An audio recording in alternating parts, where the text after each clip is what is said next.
Assalamualaikum warahmatullahi wabarakatuh. Hai para pencinta catur dan para catur mania, selamat datang kembali di Legenda Catur Dunia.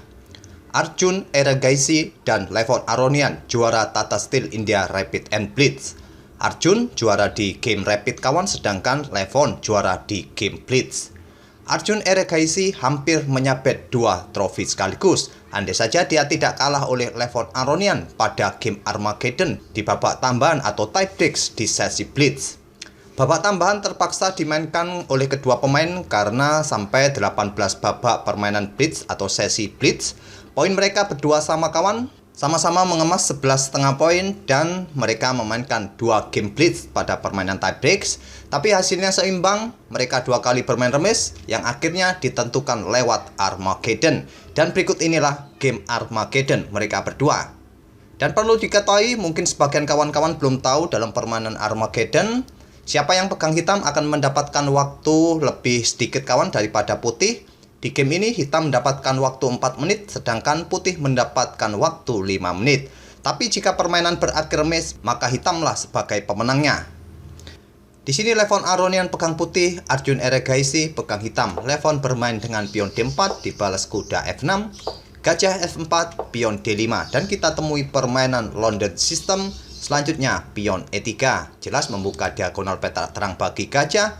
Selanjutnya adalah gajah F5 dibalas dengan gajah D3.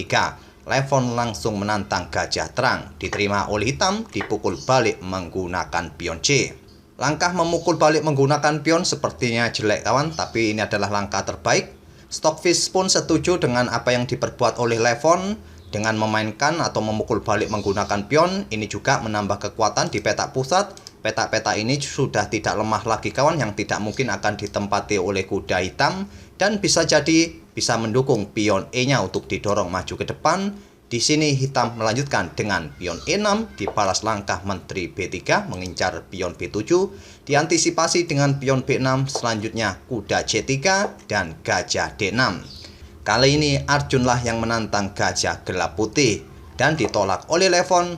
Gajah mundur ke G3. Seringkali kawan, memang dalam permainan London System saat gajah berada di peta F4 ini selalu ditantang oleh gajah lawan yang ada di peta D6. Dan ini ditolak oleh Levon, tadi menarik mundur ke peta G3. Sekarang hitam memainkan pion C5 dibalas dengan kuda F3. Dan disinilah Arjun menukarkan gajahnya, dipukul balik oleh pion H. Putih mendapatkan lajur H yang terbuka bagi beteng. Nanti mempunyai kesempatan, mungkin raja naik, beteng pun segera naik, dan beteng pun diangkat untuk memberikan tekanan di lajur H. Nanti bisa jadi seperti itu, ataupun raja ini melakukan rokade panjang, kemudian beteng pun naik dan siap menumpuk betengnya di lajur H. Di sini hitam melanjutkan dengan langkah pengembangan kuda B ke D7, dibalas dengan pion E4 menantang pion pusat. Tantangan ditolak, hitam memainkan pion H6. Langkah preventif kawan untuk mencegah tekanan dari beteng putih. Di sini putih melanjutkan dengan mengangkat beteng H4. Ini mengindikasikan kawan bahwa putih segera menumpuk betengnya di lajur H untuk memberikan tekanan lewat sayap raja. Dan ini mungkin akan membuat takut bagi hitam untuk melakukan rokade pendek. Di sini hitam memainkan menteri ke E7, persiapan mungkin melakukan rokade panjang, tapi lihat saja apa yang dilakukan oleh raja putih. Apakah melakukan rokade panjang juga atau tetap berada di pusat dengan naik ke peta E2 memberikan jalan bagi beteng ke lajur H nanti?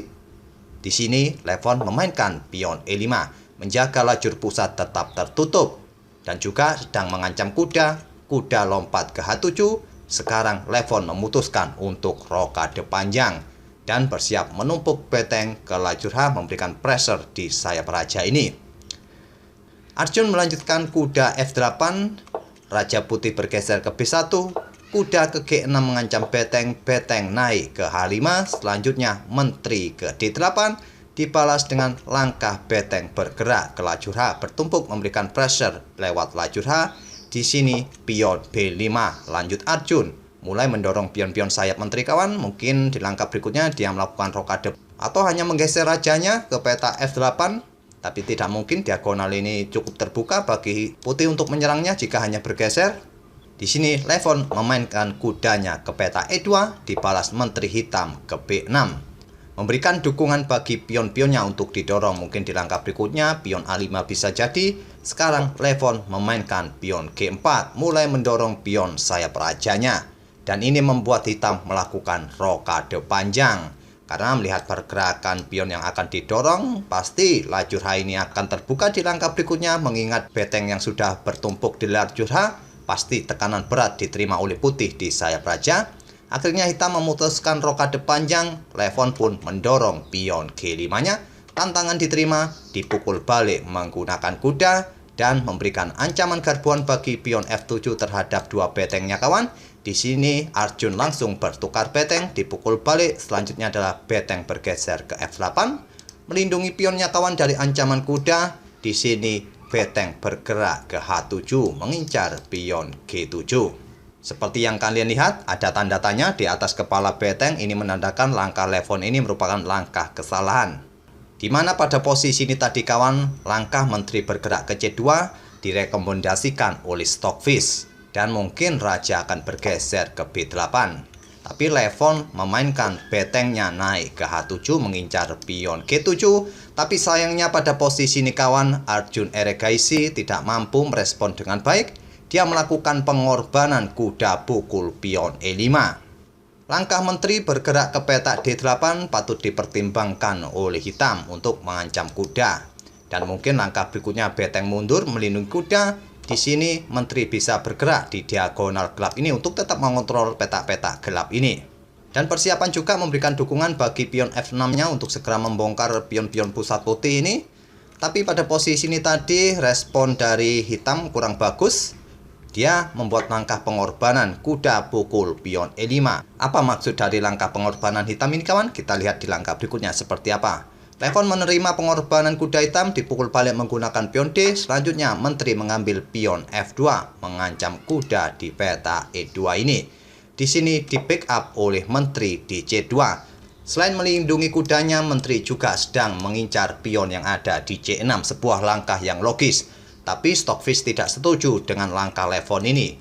Stockfish lebih menyukai kuda putih ke C1 untuk melindungi pion, dan nanti menteri ini ditempatkan di peta C2 untuk menantang pertukaran menteri dan mengancam pion di C6.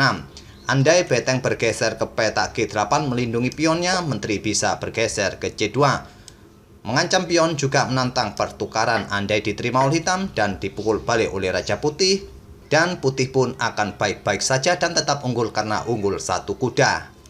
Tapi pada posisi ini tadi, saat menteri hitam ambil pion F2 dan mengancam kuda, Levon langsung memainkan menterinya ke C2, mengancam pion yang ada di peta C6 ini. Ini diantisipasi dengan langkah kuda pukul pion E5 mendapatkan pion sekaligus melindungi pion C6, dibalas Levon dengan langkah kuda F3 menantang pertukaran agar pion ini menjadi lemah. Tantangan diterima, kuda pukul kuda dipukul balik oleh pion. Selanjutnya raja bergerak ke B7 melindungi pionnya, dibalas dengan pion A3. Membuka ruang bagi raja juga menghentikan laju pion hitam ini, dan Arjun melanjutkan ambil pion F3. Hitam mengumpulkan pion-pion putih. Sekarang hitam unggul 4 pion, tapi dia kalah satu kuda. Akibat dari dia melakukan pengorbanan pukul pion E5-nya tadi. Sebuah ganjaran atau kompensasi yang cukup bagi hitam sebetulnya kawan. Tapi posisi hitam sedang tidak baik karena beteng putih ini sedang mengincar beberapa pion di baris ke-7 ini. Di sini Levon Aronian melanjutkan dengan langkah kuda ke D4 mengancam menteri. Menteri bergerak ke F1 dengan tempo skak, raja ke A2. Selanjutnya beteng bergeser ke C8, melindungi pionnya dari ancaman kuda serta menteri putih ini. Selanjutnya kuda bergerak ke B3. Persiapan melakukan skak mungkin di peta C5 ataupun peta A5. Di sini hitam merespon dengan langkah menteri ke G1. Kembali membuat langkah kesalahan terus hitam di sini kawan. Di sini dimanfaatkan oleh menteri ke peta C3. Memberikan dukungan bagi beteng ambil pion G7. Dan hitam tidak berusaha membackupnya dengan beteng. Apa yang terjadi kawan jika hitam ini membackupnya dengan beteng? Maka putih bisa memainkan kudanya ke A5 skak. Setelah raja mungkin bergeser ke A6, selanjutnya pion D4 memblokade diagonal gelap bagi menteri untuk mengawasi di diagonal ini. Selanjutnya menteri ambil pion skak, raja ambil kuda, diikuti pion B4 skak, raja ke peta A4, dan menteri ke peta A6 skak mat. Itulah rencana putih di langkah berikutnya. Tapi beteng bisa bergerak ke C8. Dan di sini putih bisa melakukan pengorbanan beteng, melakukan taktik defleksi, dan sulit dihentikan lagi oleh hitam kawan. 10 langkah lagi atau paling lama 10 langkah lagi hitam akan kena skak mat. Saya tidak akan melanjutkan variasinya lagi, kita kembali ke permainan aslinya. Saat menteri putih bergerak ke C3 ini, hitam hanya bermain dengan pion C5, dibalas Levon Aronian dengan langkah beteng ambil pion G7 mengancam menteri. Menteri bergerak ke F2 dan di sini pion D4. Kembali Levon memberikan pionnya secara cuma-cuma dan diambil atau dipukul oleh pion C mengancam menteri, dan kembali langkah ini adalah langkah yang tidak akurat dimanfaatkan oleh Levon dengan melangkahkan kuda ke A5 skak. Sekarang jika raja maju kawan, dia akan kehilangan betengnya. Jadi raja bergerak mundur ke B8 untuk menjaga beteng, dan Levon memainkan menterinya ke B4 mengincar pion, juga mengincar peta D6 untuk melakukan skak nanti. Di sini kawan, hitam memainkan pion D3 membuka diagonal peta gelap bagi menteri. Jika ada ancaman skak pukul pion, menteri bisa nongkrong di peta B6. Tapi hitam melupakan peta D6 yang penting kawan bagi menteri putih bergerak ke peta D6 ini dengan tipe skak. Patutnya tadi pada posisi ini kawan, langkah menteri ke peta F4 dipertimbangkan oleh hitam untuk mengontrol peta D6. Tapi memang kawan, dalam posisi seperti ini hitam sudah dalam tekanan berat. 17 langkah lagi akan skak mat. Menteri akan pukul pion skak, raja bergerak ke C7, menteri C6 skak, raja ke peta D8, kuda B7 skak, dan seterusnya kawan. Hitam dalam tekanan berat. Tapi paling tidak langkah menteri ke peta F4 ini akan membuat permainan agak lama sedikit lah, seperti itu. Tapi di sini tadi hitam respon dengan pion D4 dan 4 langkah lagi akan terjadi skak mat. Selanjutnya menteri putih ke D6 skak, raja bergerak ke A8, dan dilanjut dengan langkah menteri ke peta D7 memberikan ancaman skak mat di langkah berikutnya. Dan pada posisi ini di langkah ke-38 Arjun Erigaisi menyerah. Karena ancamannya cukup serius kawan, jika permainan tetap dilanjutkan dengan langkah beteng bergeser ke peta B8, maka simpel menteri akan ke peta C6 skak, ditutup dan skak mat. Tapi jika pada posisi ini, jika permainan ingin tetap agak lama sedikit, menteri hitam bisa melakukan pengorbanan, dipukul balik, beteng bergerak ke C2, raja mundur, beteng melakukan skak, melakukan pengorbanan, diambil pion skak, diambil lagi, dan di langkah berikutnya skak mat atau menteri ke peta B7 skak mat. Dan dengan kemenangan di game Armageddon ini kawan, Levon Aronian menjuarai sesi Blitz. Itulah kawan permainan Armageddon antara Levon Aronian melawan pecatur tuan rumah Arjun Erigaisi. Semoga permainan mereka berdua ini bisa menghibur kalian di sore ini, dan kita akan bertemu di video-video berikutnya kawan. Dan sambil menunggu kejuaraan dunia tanggal 26 yang kurang 4 hari lagi, kita akan selingi untuk mengisi video-videonya dengan video requestan kalian semua. Jadi silakan request di kolom komentar, dan bagi kalian yang kemarin-kemarin request belum sempat saya ulas gamenya, silakan tolong diingatkan lagi kawan. Dan saya ucapkan terima kasih. Wassalamualaikum warahmatullahi wabarakatuh.